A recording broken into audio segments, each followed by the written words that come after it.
welcome back to the Palace of Persephone.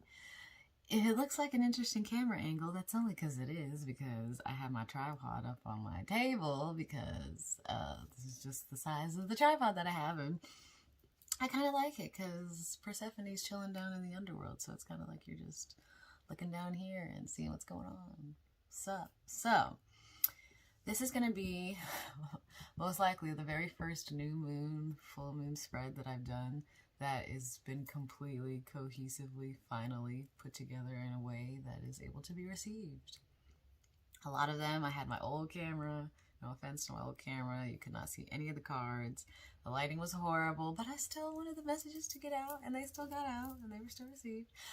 But, you know, I eventually want them to look nice, and so then I got this one, and I got my new phone, and I turned the camera like a long ways, and it's supposed to be this way so you can see it better. So now I have trust and faith that this is going to be my best and clearest video to date. So I'm very grateful for that. Saturn and Pluto and Jupiter all currently in my first house, so just ride this wave with me. I'm still also getting used to not looking at my face and looking at the camera, so I'm actually making eye contact with you. But I'm going to read my little intro, and then we'll get right into this new moon in Scorpio. And then if you don't want to sit and talk about the new moon in Scorpio with us, that's okay. I'll put timestamps too. So I'm going to go ahead and read this now. I already told you peace and love and welcome. Welcome back to the Palace of Persephone. With the guidance of my spirit guides, pleading emissaries of light, the myriad ancestors, and ascended masters, I have been called to provide a space for empaths, healers, and all beings of light to receive messages, healing, and downloads. Through sharing what I feel called to by my guides is my intention that what channels through will reach who it is meant to. And through the new moon and full moon collective spreads like I'm doing now, I aim to bring clarity to the astrological time we are a part of, providing guidance on how best to navigate the path so that you may work with the planets for your highest good. Through my personal work, as I am a master Reiki healer, I do perform collective distance Reiki healing sessions on every new moon and full moon, and it is my personal mission and life path to provide planetarily based healing sessions to all who feel called to receive. It's really fun. You should try it. I really enjoy it. I do it every morning, and it's completely necessary. Becoming a vessel for universal source healing energy, I honor the Pleiadians in guiding me to the healing path I have been called to this lifetime. And to become a part of our healing collective or learn more about Reiki, you can check out my Instagram, join through my Linktree, or join Patreon. All of that is in the description box. Forever grateful. Persephone. Thank you. Okay. So for those of you who like to skip to your timestamp, you may do so now. I hope you have a beautiful new moon in Scorpio. For those of you who like to sit and learn a little bit of things with me about this new moon in Scorpio, I got some information together. It's kind of the same things that I always talk about whenever it comes, so you can kind of just have a better overall awareness. So new moons are the most potent time for us to plant seeds. It's the time for us to, in this dark void with no illumination in the sky, to really take the time to connect to the energy present within the new moon, which this one's a new moon in Scorpio, and to plant seeds around whatever realm Scorpio is visiting within your personal houses. If you don't know where Scorpio is in your houses, I recommend doing your birth chart and your natal chart if you haven't already. There's some good websites I can recommend to you. If you'd like to leave a comment, I can help you with that. But check to see where Scorpio is transiting in order to understand the area in which you should be planting seeds, and also in Scorpio energy, which is about transformation, death, rebirth, new beginnings. And so this new moon in Scorpio is going to be a really powerful time to plant seeds in that area. This new moon in Scorpio is in 12 degrees Scorpio. So wherever you have 12 degrees Scorpio in your chart, check for that. I have 12 degrees Scorpio within my 10th house. I believe, let me double check so I'm not lying to y'all. Oh my gosh. Guess what I just learned, guys, as I'm looking at my chart. Scorpio, this new moon in Scorpio is going to be exact. That means it's at the exact same degree as my 10th house. I have my 10th house at 12 degrees Scorpio, so this is hitting my 10th house of work, legacy, the things that I want to do in this life and create in this life to create a foundation for myself, the legacy that I wish to leave. So I will be planting seeds in my 10th house about what transformation I want to see there, what things I want to see shift and be kind of burned to ash and reborn. what I want to see transformed within my work realm. And taking the time to sit with wherever Scorpio is in your houses is probably a place where you have been wanting transformation, a place where you have been wanting change, a place where you have been wanting to see something be brought new life to.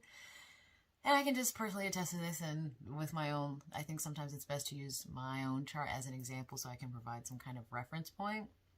And so this new moon is in 12 degrees Scorpio. It's going to be occurring at 5:13 p.m. Eastern Standard Time. I'll be doing the Reiki session for this moon on at 9 p.m. Got distracted by a car outside. Just want to get from my window. I'll be performing a distance Reiki session at 9 p.m. for this moon. Now, as far as what transits are going to be occurring to kind of add more interesting energy to this new moon in Scorpio, first I want to note the fact that as I'm recording this, and as it'll be posting, we'll be entering into the kind of getting into like an off-topic kind of thing as I talk about this.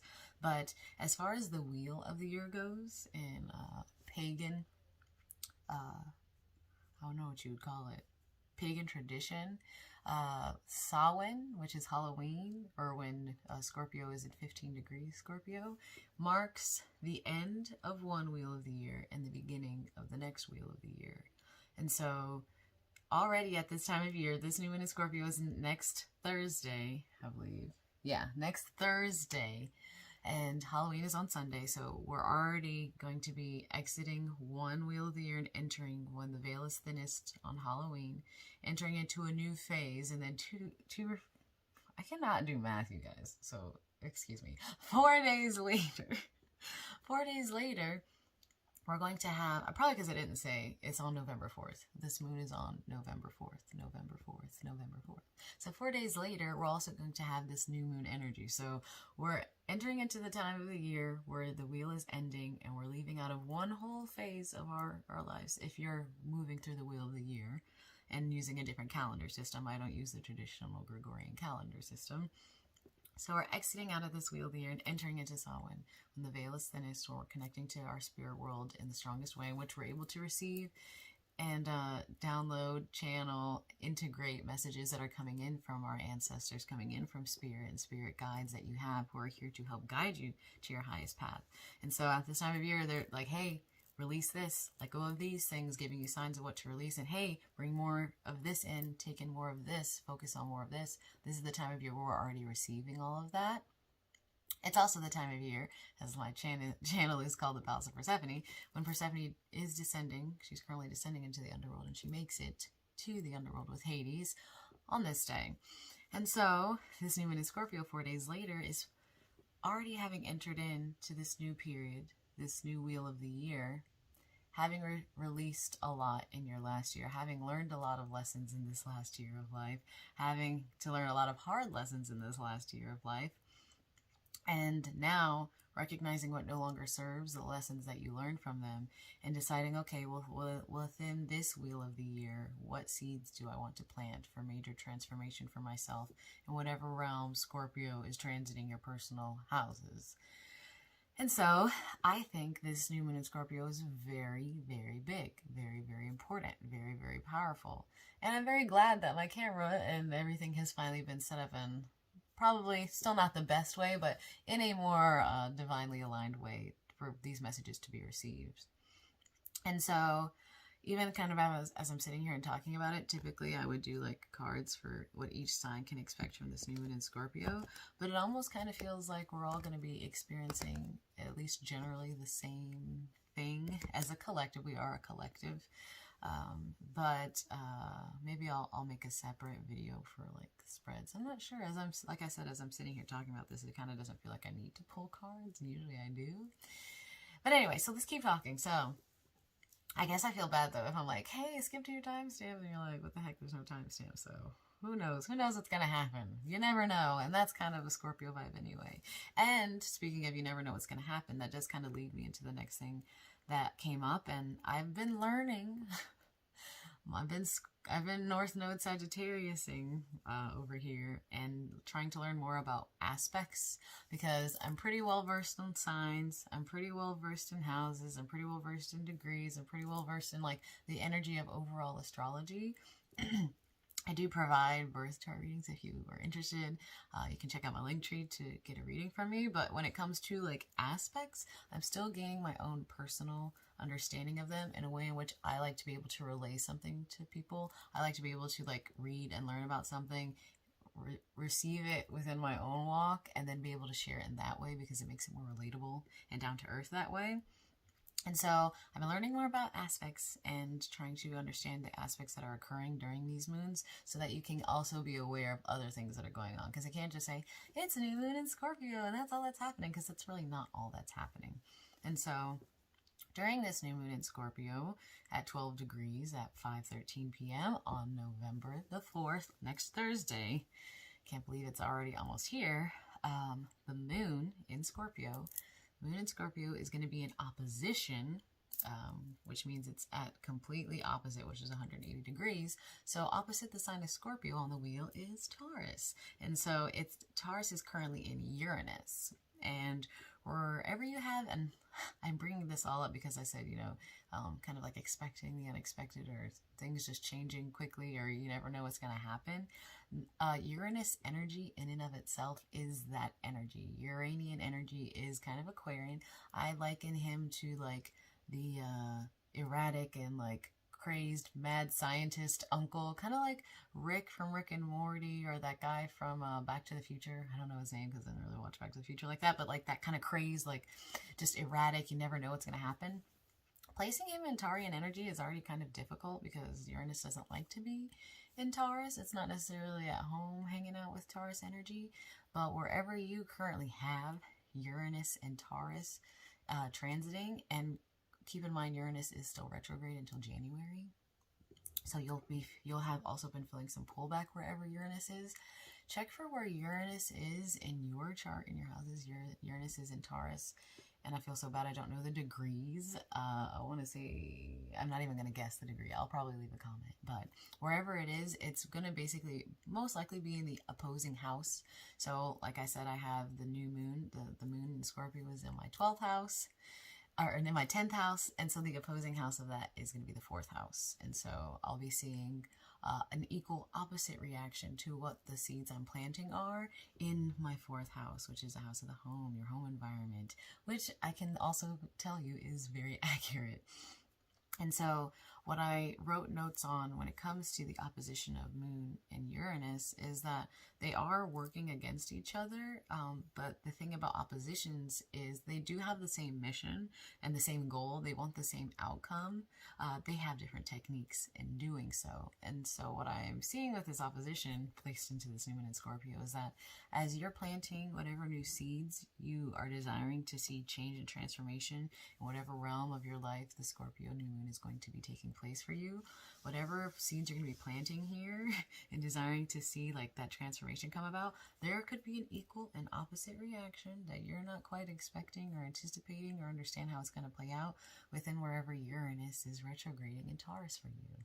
So I could be planting seeds within my 10th house of my work and the legacy I want to leave and what I'm here to do, my mission here on earth, and seeing an equal opposite reaction to me planting those seeds within my home environment and within the things that happen within my home and my family. And that could very well be true. And some of that, like in the best way that I can kind of give like a good analogy, is that in creating the work that I desire to do, which is outside of the typical type of work that most people do, I am kind of changing the home environment. I am changing, a lot of things have been changing within the home environment and having to learn to work through that and transform that in a way. But Uranus already being erratic and unconventional and Taurus being wanting to be grounded and stable causes a lot of friction, and it's in retrograde. So it's like a lot of things are being shifted and lifted up, but planets are not always in retrograde and everything comes to us to teach us. So if you're aware that yes, I'm planting seeds in whatever realm Scorpio lies in for me for transformation, for new beginnings, to open the door to new transformation, that yes, I'm aware there's going to be some kind of equal opposite and non-expected reaction within the opposing house. As long as you bring in awareness to that, it's already so much easier to work with that and to breathe through whatever comes up and be like, I'm aware. I know this was going to happen. I literally just saw that it's opposite wherever Uranus is. I know where Uranus is in my chart, so I can expect something opposing to happen there. That allows you to work more in unison with the planets, which is part of why I even get on here and talk about new moons and full moons, is because I want people to be able to understand what's happening planetarily so that you can work with the planets for your highest good.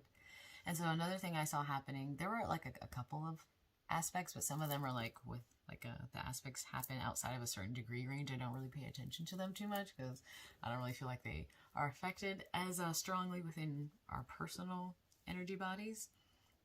But the other aspect I wrote down was Moon in Scorpio trine Neptune in Pisces. And trines just mean they're in the same element. They get along really well. They don't really have any issues with each other. But they also are quite comfortable with each other because there's no need. They don't feel the need to change each other because they're the same element. They're just like, oh, we're friends. We're just hanging out. They don't really push each other to change. And Neptune is currently retrograde as well. It'll go direct in December. It is retrograding in Pisces. And like, I have Neptune in the first house, so I kind of understand how this feels, but Neptune can be very illusory and transient and not based and grounded in any kind of firm earthy reality. And so with Moon trine Neptune, I think it's very important that we do ground ourselves. We do take some time to connect to the earth at this time, especially as I said, we are leaving out of one wheel of the year and entering into another, to really ground ourselves and be very clear, wiping away any kind of like fog or mist that Neptune can create over our eyes, especially wherever Neptune may be hanging out in your houses. Wherever you have Neptune in Pisces, you could maybe have some rose-colored glasses on or not be seeing clearly. And so it's important at this new moon in Scorpio to sit and be like, okay, so in this area of my life, I've been wanting change. I've been wanting to transform here. I've been wanting things to be different. I've been wanting to breathe new life into this area of myself, and I'm ready for that transformation. And recognizing that you're ready for that transformation, there could be an equal opposite reaction to the opposing area of your life where Uranus and Taurus is hanging out. And wherever that is, bringing an awareness to that will make it so much easier, because you'll know that if you really do desire the transformation you're seeking in your Scorpio realm, that the opposing house, even though there may be some erratic changes, all of that stuff is coming up to the surface to be cleared out and released and then settled back down. If you remain grounded throughout this whole time, because there is so much energy, and the moon already has trouble being in Scorpio energy. The moon is such a soft, nurturing, open place, and Scorpio can be very entrenched and just like in the depth. The moon already has kind of some trouble being here, so staying grounded, really grounding, like recognizing that you are on a planet and not just like thinking like, oh yeah, I'm here. Like, I don't mean like recognizing that you're here on Earth, like just blah, blah, blah. I mean like, no, outside of a home, outside of the things I wear, outside of the things like roads and technology, just the planet. Without, like, if you wiped everything off of Earth that exists here, if you just swiped everything off and all that was left was Gaia energy, recognizing that and grounding yourself to that and connecting your energy body to Earth and being like, okay, yep, even outside of all of the things that exist here, I am here on Earth. I call it the underworld. Even though I am here and I have all these things around me, grounding to Gaia energy will allow me to stay grounded and centered enough to be conscious about the seeds that I do want to plant, so that Neptune, who's like kind of like holding hands with the moon, I don't get lost in the sauce. I don't get the Neptunian illusion. There's no rose-colored glasses causing a film over the eyes is kind of how I feel with that Neptune and Pisces retrograde energy. So bringing an awareness to that and grounding to Earth energy and recognizing that most of you are here for a higher purpose and that you have been sent down from other places outside of the Earth realm and come down here for a mission. Recognizing that will allow you to be a lot more clear about the seeds that you're planting, have a stronger awareness and intention of them. I recommend writing down the intentions you have, writing down the goals, putting them on a vision board so that you can stay aware during this time, because I'm telling you guys, like, the fact that we're moving out of Halloween, Samhain, entering into the new wheel of the year, into a new moon in Scorpio, is very strong, very potent. And keep in mind that after a new moon in Scorpio comes a full moon in Taurus. And so the illumination will most likely be in the opposing house where Uranus is for you.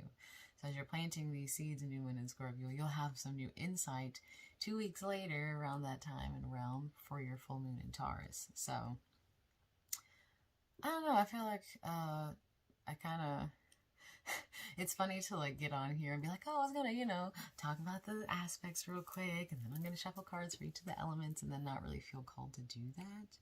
And I love working with my cards, so I'm feeling very interested that I don't feel called to them right now. They're even like, my guides are even like telling me like, don't even have them out, don't even use them for this one. So maybe, I mean, what's interesting is usually I use the cards for the new moons. Like, I get more details about what is unfolding during new moons with cards, and then on full moons I don't really feel the need to use cards. Let me just, give me a second, stay with me for a minute as I think about if anything does want to come out. Goddess Isis kind of calls strongly, which is, you know, no surprise. I do feel strongly called to Goddess Isis, but I guess we can just keep talking about it. Hopefully, if you are watching this, you are aware of where your placements are. Ooh, something's upside down. But to me, it feels like a very powerful time, a strong time. And then even thinking about, I'll see if this card comes back out. That was upside down in the deck. Even thinking about the fact that Scorpio-Taurus, that Scorpio-Taurus axis, they are both quite powerful and like strongly stubborn signs and energies, if you ask me. So it's about like, imagine having that opposition between a Scorpio person and a Taurus person. Like, both people are going to stick their feet in the ground and hold firm to what they want. And it's through honoring that they both, like recognizing that they both want the same thing, that they can kind of let that go and kind of surrender. And a big thing for Scorpio energy, in my opinion, is that a lot of times Scorpio does want to hold and it does want to control. But the only time that Scorpio is able to really find transformation and find a new way of being and a new type of awakening and ascension is through releasing. Is through releasing that control, is through surrendering. And it's in that surrendering that the transformation comes. And so I even feel that this new moon in Scorpio may be providing us a key that opens a door to transformation. This new moon, even though you're planting seeds, a key could be presented to you that opens a door to transformation. And it's through recognizing some surrender that needs to take place within whatever realm of your life Scorpio and Taurus are hanging out. That could be your first house and your seventh house, which is a house of yourself and your relationships. It could be the second and the eighth house. And so it can, wherever it is, wherever the new moon occurs, you can always look to the opposite house that it's occurring in to notice there's also changes going on there, because that's typically what happens. I truly feel like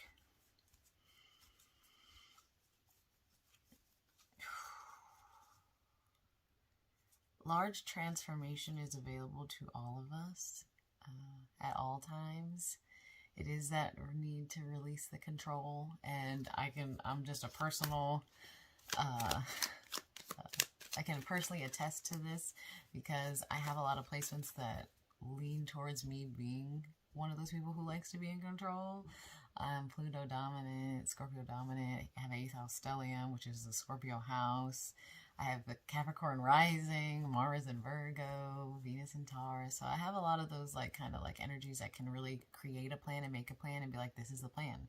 This is what's going to happen. And then your spirit guides are like, ha ha ha ha, that's, you're silly girl. And so, yeah, I feel like this new moon time is calling us to remember to surrender. Like ground yourself and be intentional about the seeds you want to plant and what you desire. It's in through grounding ourselves first that we're able to really truly do that. And even writing them down and vision boarding them, you may look at it and be like, do I really want that? I thought I wanted that. And I say this all the time, and that's only because I've had so many instances in my personal life where I said I wanted something and then I realized like as I was getting it that it didn't feel right or that I didn't want it. And I was like, wow, I didn't really want this. And that's okay. I don't judge myself for it, but it is very important, and something that I've been learning is to truly sit and ground and understand why I'm asking for something. Because I was just speaking with my friends recently that a lot of times our spirit guides are like waiting for us. Our spirit guides are waiting for us to decide what it is we truly want and desire. Because a lot of times we don't know. We think we want this just because we saw other people have it and they seem like they're happy. So we're thinking, oh yeah, I want that. And you don't really want it. And so our spirit guides are waiting for us to decide what we want. And it's through us sitting and being like, I desire this. I want this. This is in alignment with my highest path and self, that our guides can either say, okay, they sat and grounded, and they desire this, and this seems in alignment, and then send out the opportunities in which to receive that. Because it's not like Spirit just gives it to you. Spirit provides opportunities for you to receive what you desire. Or your guides can be like, you think you want this?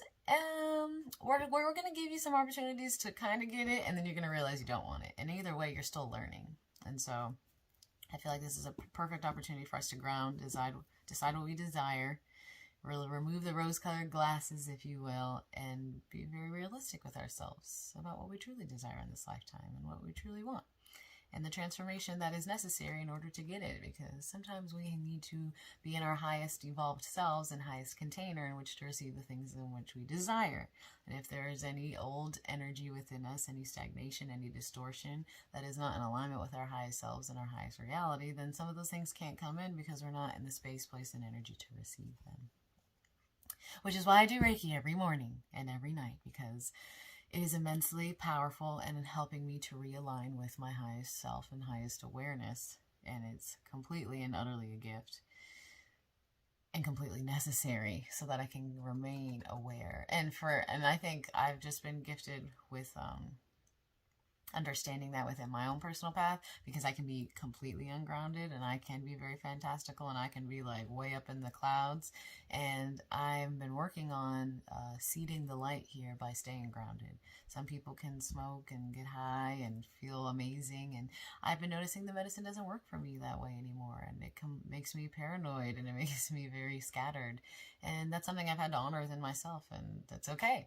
So I've been working on staying grounded, and it's been immensely helpful. Reiki has been immensely helpful. I'm not trying to get on like a soapbox about Reiki, but it really has brought that awareness to me of when something is out of alignment, when I'm out of my flow. So we're going to speak to Goddess Isis for a quick moment here and see what information, what guidance Goddess Isis has for us for this new moon in Scorpio. And I just felt called to her, especially because she is, to me, Goddess Isis is in a lot of ways about transformation.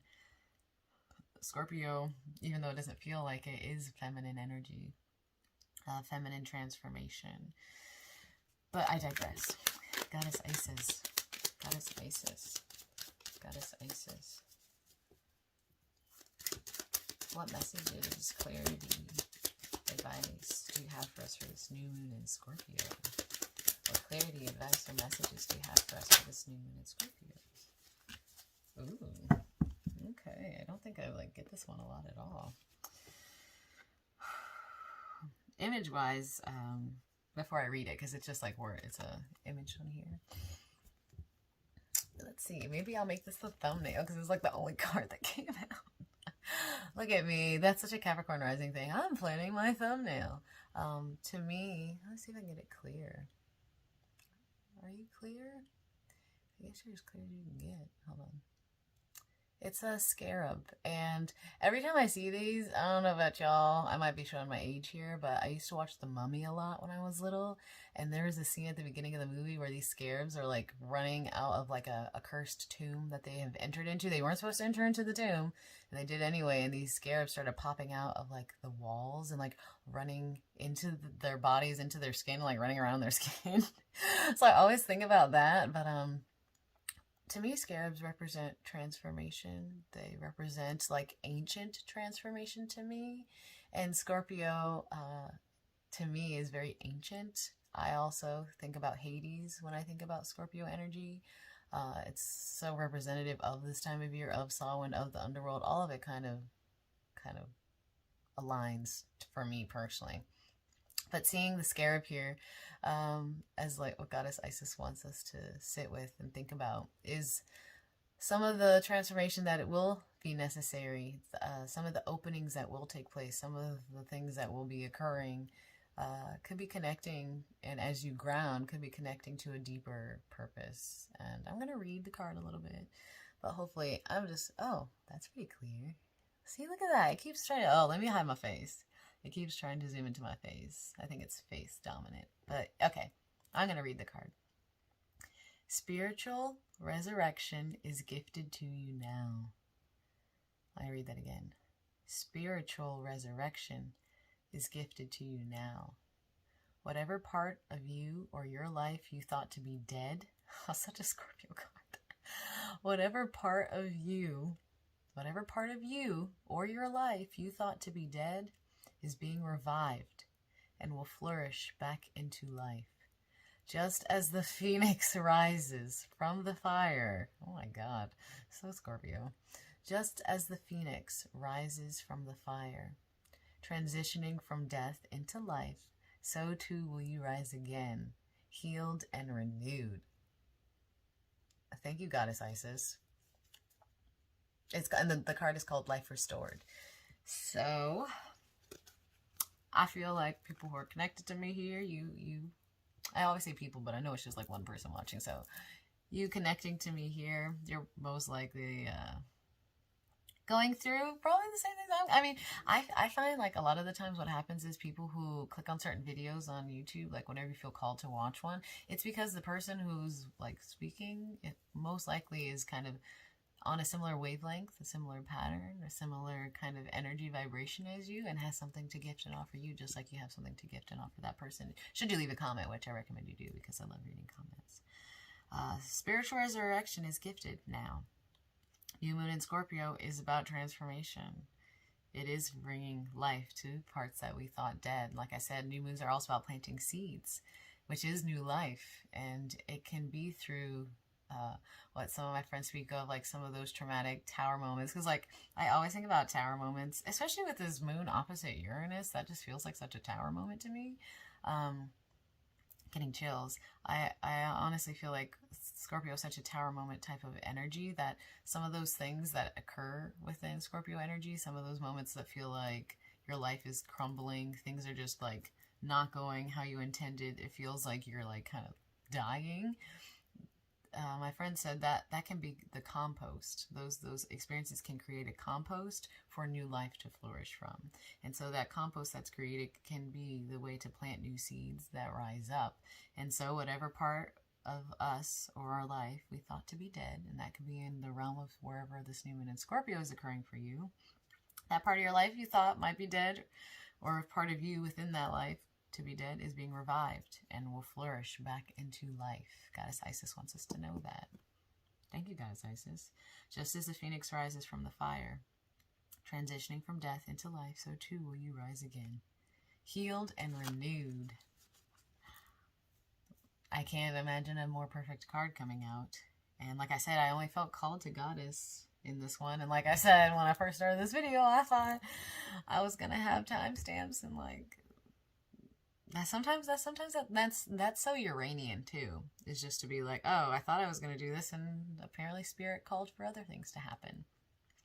And just because like I'm not going to be doing the signs for this new moon, sometimes I feel like, oh, well then my video is shorter, I need to make it longer. I'm not going to do that. I'm actually going to go with what flows. And so this new moon in Scorpio, next Thursday, after Halloween, after we enter into the new wheel of the year, entering into a new space and place where we've released a lot within this last year, wherever you've been since Halloween of last year until now. Just think about it for a minute. Think about all the things that happened from Halloween of last year until now, the plans you were making, the people you were with, the places you were living, the people you were around. A lot of that could be drastically different right now. A lot of that could be drastically different now. So much can be drastically different now. And as you have left out of one wheel of the year, moving into the next one, descending into the underworld that is this earth, in my opinion, Palace of Persephone, as you transition into this new year, the veil being the thinnest, your guides being ever present, wanting to send you messages and healings and downloads so that you can move into this next wheel with a higher awareness in your now ever being presence. As you're moving into that, grounding yourself, earthing yourself here, reaching into your compost, into your dirt, into your roots, and sitting with what you really want and deciding what you really desire, especially in the realm of wherever this new moon in Scorpio is occurring, and recognizing as you do sit with those things and say, within this last year, whatever was going on in this realm of my life, wherever you were during the last new moon in Scorpio, a lot has changed since then. You may have thought all the things you've been working on wherever Scorpio's been hanging out in your houses, it just hasn't been working, maybe wanting to give it up, let it go, not having as much life and faith in it. And Goddess Isis and this new moon in general are asking us to have trust and faith and to plant the seeds and to recognize that the things that happened within this last year were not happening to us, they were happening for us. And as you plant these seeds, there can be equal opposite reactions of tower moments within wherever Uranus is transiting in retrograde for you. But retrogrades don't happen forever, and everything is a lesson and a blessing, if you ask me. And in grounding, we are allowing Neptune to not give us the illusions and the rose-colored glasses and the film over our eyes, but rather imbuing us with the connection to just our spiritual receptivity and alignment and awareness. I'm very happy Goddess Isis came out. This is going to be a powerful new year. I have no doubts at all about that. Jupiter is going to be going into Pisces in December. That's going to be very powerful as well. Everything, just looking out past this new moon and just seeing what's coming has been very powerful to tap into. But I digress. Like I said, I'm going to keep this short. I'm not trying to make it long. So I trust that you received something from sitting here with me and talking about this and just kind of letting it flow how it flowed. Please look into wherever Scorpio 12 degrees is transiting your personal houses, as well as wherever Uranus is and wherever Neptune is as well, to kind of get more grounded there so that you can work with this energy and the planets that are occurring for your highest good, because our spirits, our spirit guides, our ancestors, those galactic beings that you work with are working for us and helping us to align with our highest divine timelines and missions here as we are on this earth in the underworld. And it's calling out for you. It's waiting for you to step into it. And this new moon in Scorpio is asking us to plant some powerful seeds of transformation. And I ask that you do that and have faith in that and give yourself that love and that time to write it out and to ground it here in this reality. Yeah. Thank you for sitting with me and letting this turn into what it turned into. I was definitely not planning for it to turn into this. Like, I'm legitimately very surprised that no cards really wanted to come out, but I'm okay with that. I'll flow with it. If you liked this video, please give it a like. Oh, please leave a comment if you feel like you feel called to leave a comment, because I'd love to interact in that way. I like interacting in that way. Let me know if it resonates. Definitely subscribe to join the tribe. I'll be excited to continue building a tribe and community here, as well as on Instagram. You can check out my Instagram. We can link through there. Like I said, if you want to sign up, I'll be doing the new moon in Scorpio Distance Reiki Healing session on this new moon at 9 p.m. So if you'd like to join, you can direct message me on Instagram, or you can join through my link tree in the description box. I would love to connect with you if you feel called to connect with me. That would be really awesome. It would be really cool. And yeah, plant some powerful seeds for this new moon in Scorpio, because it will be powerful. And I like tower moments, but that's just me. They let me know that I'm alive. I know that sounds bad, but like, I'm just like, oh, okay, life is really happening right now. Yep. Okay, I'm in here. I'm out here. But yeah, thank you so much for watching. I really appreciate it. Thank you for taking some time to sit and share space with me and enter into this portal with me. It's been a powerful one, and I have trust and faith that I'll see you in the future for your full moon in Taurus. And whoa, what kind of crazy changes will have occurred at that time? I don't even want to know yet. I don't know if I'm ready yet, but we're always ready. So, okay, I'm gonna stop talking now. Thank you for watching. Have a beautiful new moon in Scorpio. Have a happy Halloween. Tell me, oh yeah, please, if I do not, I'll be posting what I'm dressing up as on my Instagram, so you follow me on my Instagram, Palace of Persephone, to see what I'm dressing up as. But please leave a comment what you're dressing up as, because Halloween is my favorite holiday, so I'm very excited to see people still dressing up and getting into their creative, unique spirits. So yes, have a happy Halloween, have a happy new moon in Scorpio. I hope to see you at the Distance Reiki Healing session for this. I already have some people signed up, so thank you to those who are signed up. I'm excited to join in energy with you. This is going to be a very powerful, potent healing time for all of us. Lots of transformation coming, and we're being asked to step into that transformation. We will rise again, healed and renewed. Okay, thank you. I'm so awkward about ending videos, but I'm just going to end it now. I'll see you next time in the palace. Peace and love.